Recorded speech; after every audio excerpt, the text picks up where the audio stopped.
Hormuz के ripple effect ने दिखाया कि एक ट्रैप है और इससे निकलने का रास्ता देखना होगा। कोई बैकडोर, कोई काउंटर बाईपास। अगर समंदर का सीधा रास्ता बंद है तो दो रास्ते हैं, समंदर में दूसरा रास्ता ढूंढना या समंदर को पीछे छोड़कर जमीन के रास्ते नया रूट बनाओ। फ्यूचर की यही तैयारी है। अरब देशों के राजा यानी गल्फ मोनार्कीज को हमेशा से इस दिन का डर था। उन्हें दशकों से पता था कि एक ना एक दिन ईरान हॉर्मुज़ जंग का एपिसेंटर बनेगा, और जब आपके देश की पूरी इकोनॉमी सिर्फ तेल बेचने पर टिकी हो तो आप अपने सबसे बड़े दुश्मन के रहमो करम पर जिंदा नहीं रह सकते। इसीलिए सऊदी अरब और यूएई ने सालों पहले एक मास्टर प्लान पर काम शुरू कर दिया था, एक जियोग्राफिकल बाईपास। अटलांटिक काउंसिल का ऑपरेशन ओवरफ्लो। अटलांटिक काउंसिल की रिपोर्ट के मुताबिक अमेरिका और गल्फ देशों ने हॉर्मुज़ को पश्चिम की तरफ से बाईपास करने की एक बहुत बड़ी स्ट्रेटेजी बनाई है।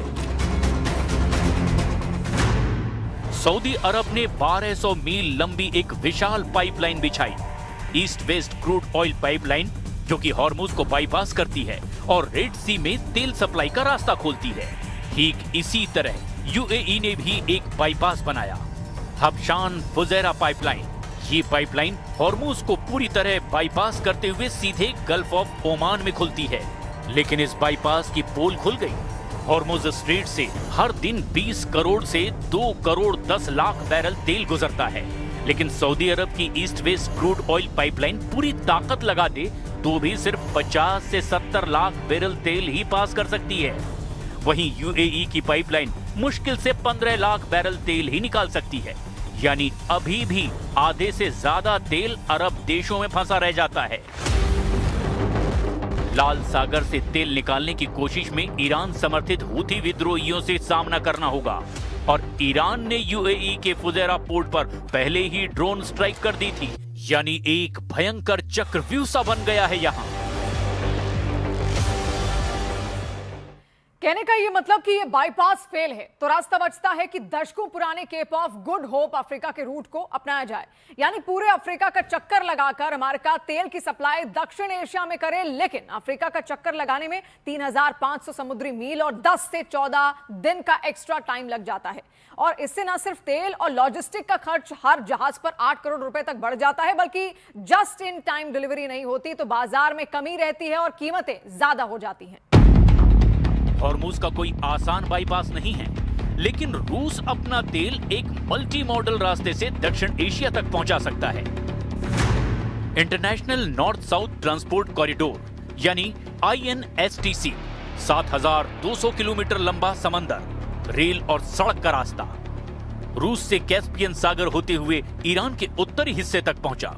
फिर रेल नेटवर्क से ईरान के दक्षिणी बंदरगाह बंदर अब्बास या चाबार तक, यानी हॉर्मुज़ को बाईपास करके भारत तक का रास्ता बनता और बाकी एशिया के लिए भी यही होता।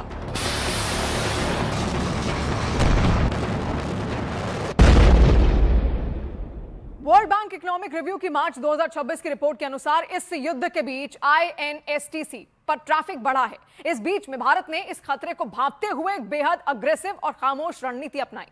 भारत ने एक झटके में अपने तेल की सप्लाई चेन को पूरी दुनिया में फैला दिया। हॉर्मुज़ बंद था, कोई बात नहीं, भारत ने समंदर का पूरा नक्शा ही पलट दिया। The international journal for multi disciplinary research यानी IJFMR और द हिंदू बिजनेस लाइन की रिसर्च रिपोर्ट का दावा है कि भारत ने तुरंत एक जियोपॉलिटिकल स्विंग लिया। जब हॉर्मुज़ से गल्फ का तेल आना बंद हुआ तो भारतीय रिफाइनरियों ने अटलांटिक बेसिन की तरफ रुख किया। भारत ने रातों रात वेस्ट अफ्रीका के देशों नाइजीरिया, अंगोला और गैबॉन से लाइट स्टीव क्रूड खरीदना शुरू कर दिया।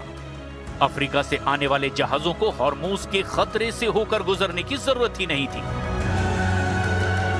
लेकिन भारत का सबसे बड़ा दांव अभी बाकी था, प्रशांत महासागर और रूस का रूट। जब गल्फ के देश तेल भेजने में बेबस हो गए तब भारत ने रूस के साथ अपनी पार्टनरशिप को ढाल बनाया। द मॉस्को टाइम्स और IJFMR की रिपोर्ट्स के मुताबिक भारत ने रूस का तेल सीधे पैसिफिक रूट और आर्कटिक होते हुए मंगाना शुरू कर दिया। इतना ही नहीं, भारत ने India middle east Europe economic corridor को एक स्ट्रेटेजिक बाईपास की तरह इस्तेमाल करने पर जोर दिया। ये प्लान था समंदर को रेल की पटरियों से हराने का। इसे एक काइनेटिक प्रूफ लैंड ब्रिज कहा जा रहा है। हालांकि इतिहास गवाह है कि हॉर्मुज पहले भी जंग का समंदर बना है।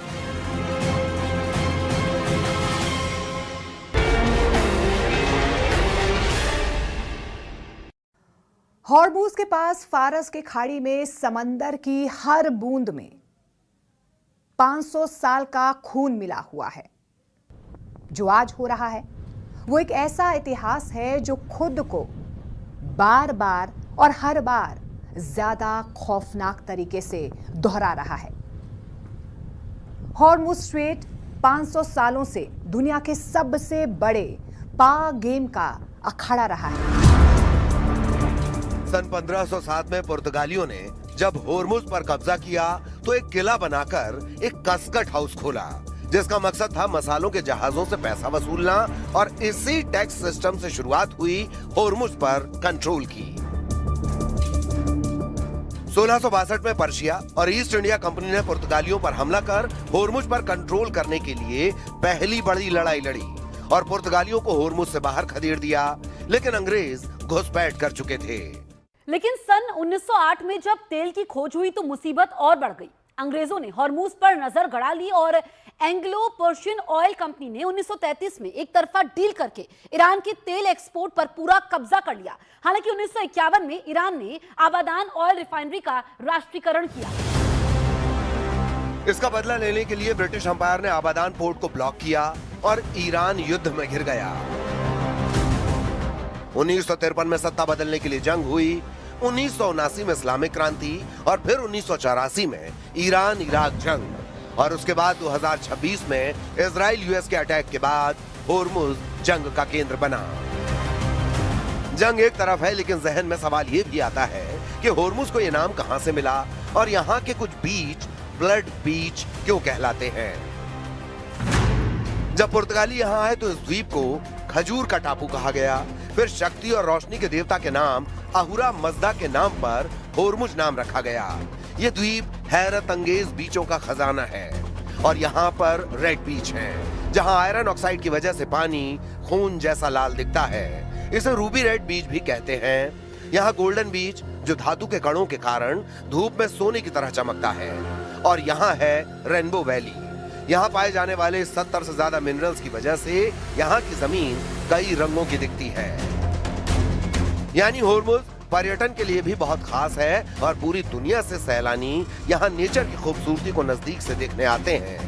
लेकिन 2026 की जंग ने हॉर्मुज के इस पहलू को भी आग में झोंक दिया। –